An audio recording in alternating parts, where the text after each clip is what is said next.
존경하는 국민 여러분, 이하경 부의장님과 선배 동료 의원 여러분, 그리고 한덕수 국무총리를 비롯한 국민의원 여러분, 국민의힘 강선영 의원입니다. 그동안 우리 정부는 한반도의 평화를 정착시키기 위해 다양한 시도와 노력을 경주해왔으나 남북 간의 긴장 상태는 나아지지 않았습니다. 안보는 전통안보 개념이 포괄안보 개념으로 발전되고 있습니다.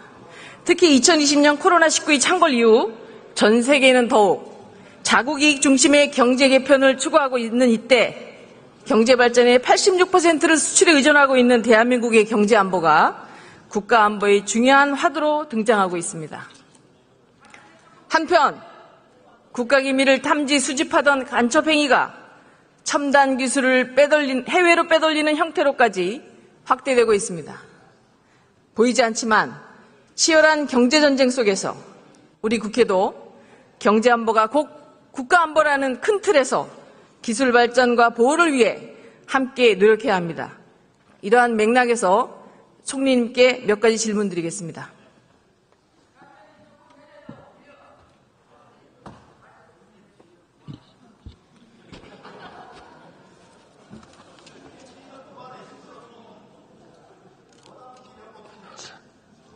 안녕하세요. 총리님 노고가 많으십니다. 총리님 지난 6월 국회 대정부 질문에서 대공수사에 대해서 근본적으로 대공수사 능력이 약화되지 않도록 하는 대안을 아주 진지하고 적극적이고 더 신중하게 검토해야 한다고 말씀하셨습니다. 그렇다면 현재 정부는 어떤 정책을 추진하고 계십니까? 우선 경찰에게 많은 그런 수사 권한이 넘어갔기 때문에 우선 경찰의 전문성, 책임성을 강화하는 그러한 대책을 하고 있고요.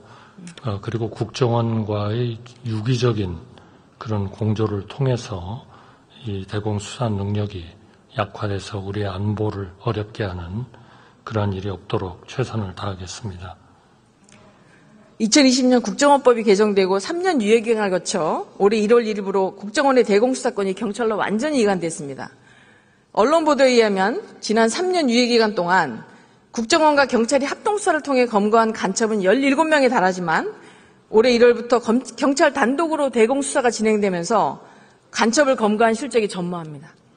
저는 국정원의 대공수사권이 폐지되면서 국가의 대공수사 인력 감소, 전문성 저하, 유관기관 협업 및 공조 수사력 저하, 심지어 수사 인력의 의지력까지 저하된 것이 아닌가 하는 합리적인 의심까지 듭니다. 총리님, 국정원에서 경찰의 수사권을 이관하면서 수백 건의 내사 자료도 함께 이첩한 것으로 아는데 그럼에도 불구하고 경찰의 대공수사 실적이 부실한 이유는 무엇이라고 생각하십니까? 우리 경찰을 강화해야 되는 이런 부분이 많이 있다고 생각합니다. 조직이나 인력, 예산, 그리고 인사, 그리고 이 경찰에 계시는 이 일을 담당하는 그러한 분들에 대한 철저한 안보 교육 이런 것들이 이제까지의 그 경찰의 이 일을 준비를 했습니다만 아직도 상당 부분 더 강화가 되고 개선이 되어야 된다고 생각합니다. 네, 군내 방첩도 마찬가지입니다. 과거 기무사는 노무현 정부 시절에 12명, 이명박 정부 시절에 45명, 박근혜 정부 시절에 20명의 국가보안법 위반자를 검거했지만 문재인 정부 시절에는 단 한 명도 검거하지 못했습니다. 윤석열 정부 출범 이후에는 수사 인력과 핵심 업무를 재개해서 현재까지 6명을 검거하는 등 다시 성과를 내고 있지만 여전히 매우 어려운 여건 속에서 임무를 수행하고 있습니다. 정보사에서 발생한 블랙용은 명단 유출 사건은 최근 밝혀졌지만 실제 범죄 행위는 2017년부터 이루어진 것으로 문재인 정부의 대공수사권 약화와 무관하지 않다고 봅니다. 총리님 어떻게 생각하십니까? 네, 그동안의 기무사에 대한 여러 가지 개편으로 인해서 군 방첩 역량이 약화된 측면이 있습니다. 특히 계엄 대비 문건 논란이 계기가 되면서 약 1,400명 정도가 감소된 것으로 그렇게 알고 있습니다. 최근에 이런 기무사의 대공 수사 역량을 강화하기 위한 노력을 하고 있습니다. 그러나 이제 이보다 더 현실적인 문제는 수사기관에 대한 조정 통제에 관한 건입니다. 국정원은 국정원법 시행령에 따라서 국가안보와 국익에 반하는 안보 위해자의 발굴과 정보 분석, 사법 처리 등에 관한 사항을 협의하기 위한 유관기관 협의회를 운영하게 되어 있으나 사실상 유명무실한 상태입니다. 국정원법 개정 이후 운신의 폭이 줄어들어 기획 조정의 역할마저 축소된 모습으로 비춰집니다. 총리님께서는 과거에 대공수사는 우리의 체제를 유지하기 위해 꼭 필요한 국가의 기능이다라고 말씀하셨습니다.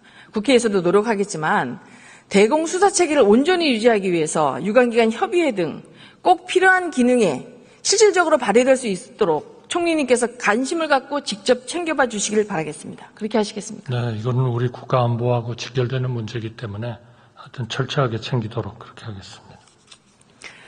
다음은 이제 K방산 관련한 질문을 드리겠습니다. 저희 의원실에서는 K방산 중소기업의 어려움을 듣기 위해서 지난 8월에 중소기업 진흥 토론회를 개최했습니다. 방산 중소기업 대표들은 금융 지원 제약, 시험평가 여건의 불비, 연구개발 인력 조달 제한, 규제와 복잡한 행정 절차 등으로 방위산업에 참여하기 어렵다는 의견을 제시했습니다.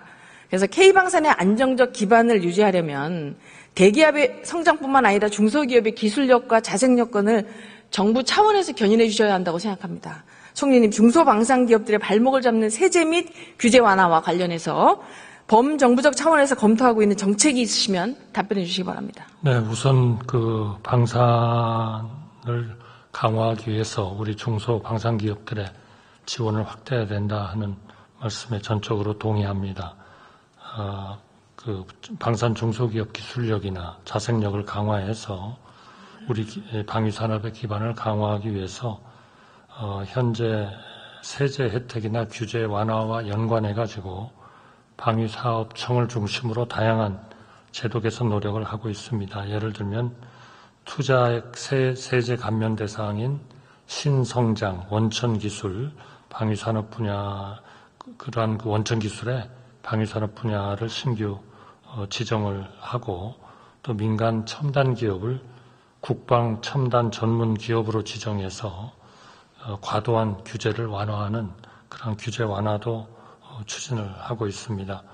우수한 기술을 보유한 우리 중소기업들이 방위산업에 활발히 진출을 해서 저희의 희망으로는 K방산이 세계 4대 방산 강국으로 진입을 할 수 있도록 우리 중소방산기업들이 그 허리와 그 중간 역할을 충분히 할 수 있도록 지원을 강화하겠습니다.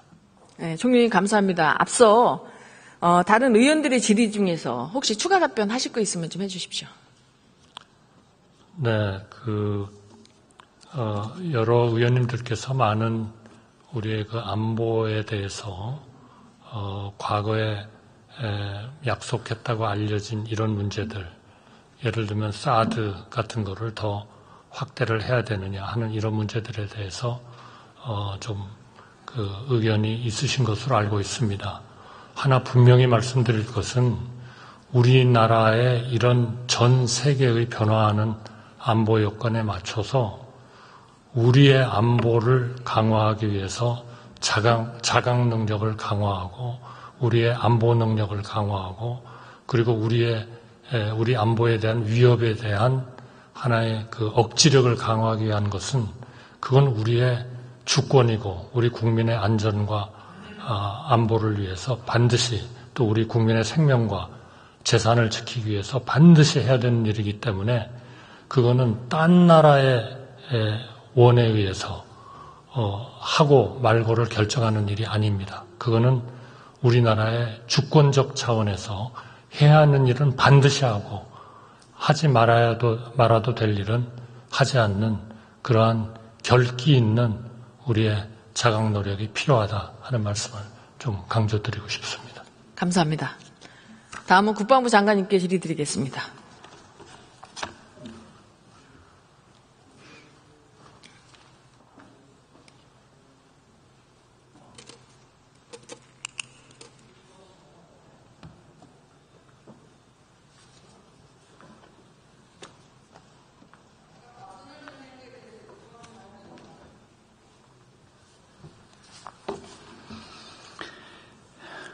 장관님.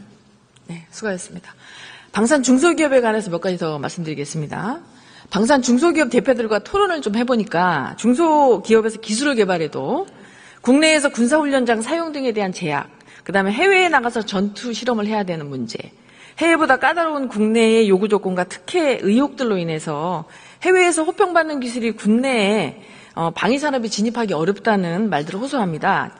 혹시 민간 기업의 우수한 기술이 우리 군에도 기여할 수 있도록 세심하게 살펴봐 주시겠습니까, 장관님? 네, 그렇게 하겠습니다. 방사청이 개청한 지 20여 년이 흘러서 현재 투명성과 전문성이 매우 향상되었지만 개청 시 법제화된 과도한 감사로 인해서 방사청 업무가 경직되고 융통성이 자칫 결여될까 우려되고 있습니다.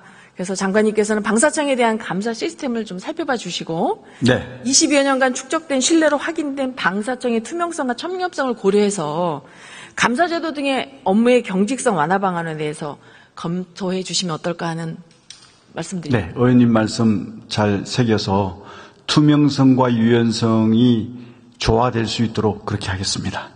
네, 그럼 다음엔 국방혁신 4.0에 대해서 질문드리겠습니다. 네. AI 과학기술 강군 육성을 저희 국방부에서 목표로 하고 있지 않습니까? 이와 관련해서 현재 국방부에서는 어떤 정책과 과제들을 시행하고 계십니까? AI 과학기술 강군 육성의 핵심은 무인 체계, 무인 전투 체계를 완성하는 것입니다. 이것은 이제 쉽지 않은 것이지만 무인 전투 체계를 해야 하는 이유는 지금 인구 절벽으로 인해서 지금 병력 수급이 매우 어려운 실정이고 앞으로는 더 심각해집니다. 이런 그 문제를 해소하는 데 있어서 가장 적합한 것이 무인 전투 체계로 전환하는 것이라고 생각합니다. 그래서 이런 어떤 목표성을 가지고 추진할 것입니다. 네, 또한 내년도 국방 예산안을 보면은 AI 기반 첨단 전력 확보 과제 예산이 약 1조 2천억 원입니다. 올해보다 약 4,500원이 늘어났는데요. 내년도 해당 과제에서 중점적으로 추진되는 사업은 어떤 것이 있는지 아시겠습니까? 주로 이제 육해 공군, 지상군과 해군 공군 전 분야에 걸쳐서 무인 체계로 가기 전 단계인 유무인 복합 체계로 먼저 가기 위한 과정을 지금 밟고 있습니다. 그래서 유무인 복합 체계를 중간 단계로 해가지고 예를 들어서 지금 전차를 지금은 1개 중대가 4대를 운용하고 있는데 이 4대에 3명의 전투원이 타고 있습니다. 12명이 소요되지 않습니까? 근데 유무인 복합 체계가 되면 한 대만 유인 체계가 되고 나머지 세대는 무인 체계가 되면 12명이 소요되는 게 아니라 3명만 소요되는 겁니다. 그러면 3명으로서 전투를 하고 나머지 무인 세대는 앞에서 뒤에 있는 유인 전차의 조종을 받아서 싸우는 이런 개념으로 가는 게 유무인 복합 체계거든요. 이런 체계로 가도록 지금 현재 준비하고 있습니다. 네, 거기에 더해서 본 의원실에서 생각할 때는 AI 기반 첨단 과학기술군을 위한 첨단 전력의 효과적 운영을 위한 것도 중요하다고 생각하는데 이를 위해서는 국방 데이터의 활용이 필수적입니다. 그런데 현재 국방 데이터의 가장 큰 문제점은 뭐라고 생각하십니까? 지금 이게 모든 국방 데이터가 각 군별로 기관별로 흩어져 있다 보니까 통합이 안 되는 게 가장 큰 문제라고 저는 생각합니다. 그래서 국방 데이터를 모든 데이터베이스를 기준으로 해서 통합 체계를 해야만 효율적으로 갈 수 있기 때문에 그것이 가장 시급한 문제라고 저는 생각합니다. 네, 현재 국방 데이터는 AI가 학습할 수 있는 형태로 구축되어 있지 않은 게 사실은 문제입니다. 국방 데이터를 효과적으로 활용하기 위해서는 각 군의 체계를 일단 통합하고 평문과 기밀이 보안 수준별로 일단 분류가 돼야 됩니다. 그리고 클라우드 기반의 탑재 가능한 보안 정책이 좀 뒷받침돼야 되는데요. 이와 관련해서 국방부가 추진하고 있는 게 혹시 있으십니까? 네. 의원님 말씀하신 대로 이게 지금 제대로 운용되기 위해서는 통합성도 중요하지만 보안성도 매우 중요합니다. 그래서 이런 보안성을 어떻게 하면 보완해 나갈 것인가 그런 부분까지 포함해가지고 금년 곧 다음 달에 전략사령부가 창설이 됩니다. 이 전략사령부가 창설되면 이러한 부분까지 다 같이 아울러서 검토해서 발전시켜 나가도록 하겠습니다. 네, 또한 미래 전장에서는 전 영역의 부대와 무기 체계를 통합 운영함에 따라서 국방 데이터의 양과 네트워크의 트래픽이 동시에 증가할 것입니다. 또한 유사시 전장에서는 네트워크가 차단되는 상황도 상정할 수 있는데요. 각급 부대에서는 각각의 플랫폼이 AI를 독재적으로 전원이 끊어졌을 때 생각해서 그래서 이제 상용에서는 이걸 엣지 컴퓨팅이라고 하는데 국방에서도 엣지 클라우드 개념의 개발도 필요하다고 생각합니다. 이러한 부분도 함께 구축해 주시기 바랍니다. 예, 의원님 말씀 잘 새기겠습니다. 존중합니다. 자, 그래서 또한 이제 국방 분석센터와 AI 센터가 국방 AI 센터가 있는데 여기에 대한 데이터 통합 분류 이 기관도 중요하고요.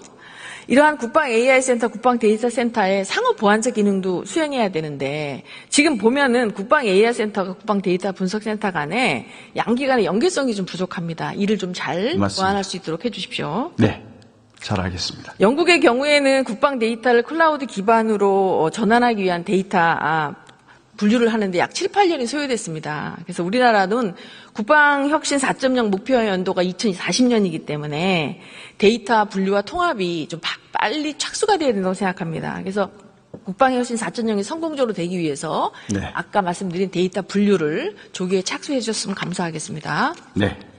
다음은 한미일 군사협력에 대해서 질의하겠습니다. 국가안보와 외교는 떼어놓을 수 없는 관계입니다. 그래서 자국의 이익을 위해서 외국과 관계를 유지하고 발전시켜 나가면서 내가 필요한 거는 좀 많이 받고 부족한 것은 좀 내어주는 것. 제가 좀 상대방이 원하는 거 내어주는 것이 국가 간의 외교라고 생각하는데 군사협력도 다르지 않다고 생각합니다. 근데 야당에서는 친일 프레임으로 한미일 안보협력을 비난하고 있거든요. 그렇다면 1998년 독도 수역을 공동어로 구역으로 지정하고 동해안의 황금어장인 대화태 어장을 일본에 내어준 신한일 어업협정은 김대중 대통령이 친일주의적 사상 때문이라고 생각하십니까? 그렇게 오해될 수가 있습니다. 그렇지만 사실은 친일주의적인 것 때문에 그런 것은 아니겠죠. 맞습니다. 2004년 국가인권위원회의 파병 불가 의견에도 불구하고 약 3,800명의 국군 장병을 이라크에 파병한 것은 노무현 대통령이십니다. 네. 그럼 노무현 대통령이 친미주의라서 파병을 했을까요? 그렇지 않습니다. 네, 또한 2018년 평창올림픽에서 남북 단일팀의 독도가 빠진 한반도기를 들고 입장한 것, 문재인 대통령이 친일주의적 사상 때문이라고 생각하십니까? 그건 아니라고 생각합니다. 네, 이것은 모두 다 안보, 국익을 위한 것이라고 생각합니다. 그렇다면 이번에 한미일 안보협력은 무엇을 위한 정책이십니까? 한미일 안보협력은 북한의 핵미사일 위협으로부터 우리 국민의 안전을 지키기 위한 여러 가지 방책 중에 하나라고 생각합니다. 수고하셨습니다. 네, 감사합니다.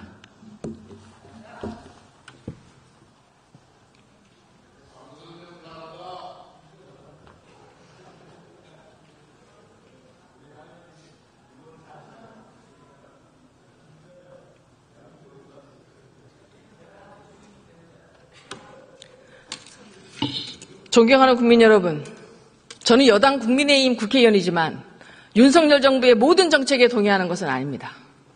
진정한 자유민주주의는 자신의 의견을 소신껏 표현하고 다른 생각을 가졌다고 팬덤 정치 세력이 공격하거나 공격받을 것을 두려워하지 않는 것이라고 생각합니다. 생긴 것도 자란 환경도 가치관도 다른 사람들이 한 사람의 생각에 따라 일률적으로 움직이는 것, 이것은 진정한 민주주의가 아닙니다. 야당 의원 여러분께 묻습니다. 제 의견에 동의하십니까?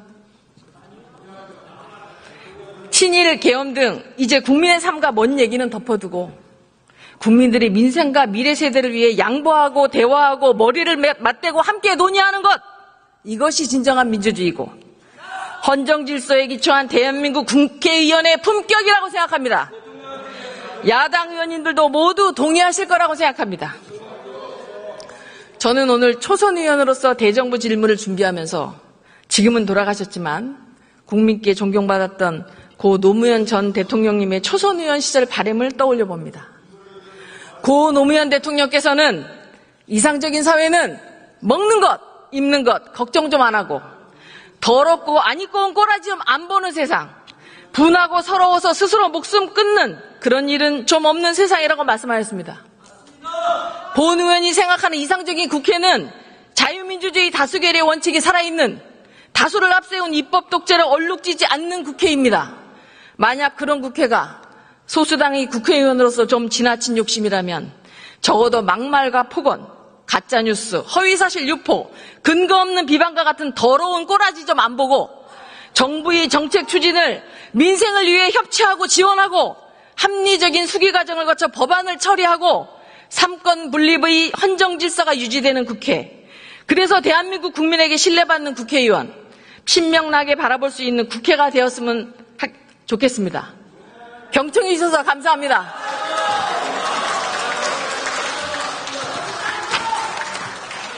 예, 강선영 의원 수고하셨습니다. 다음은 서울 동대문 울 출신의 더불어민주당 장경태 의원 나오셔서 질문해 주시기 바랍니다.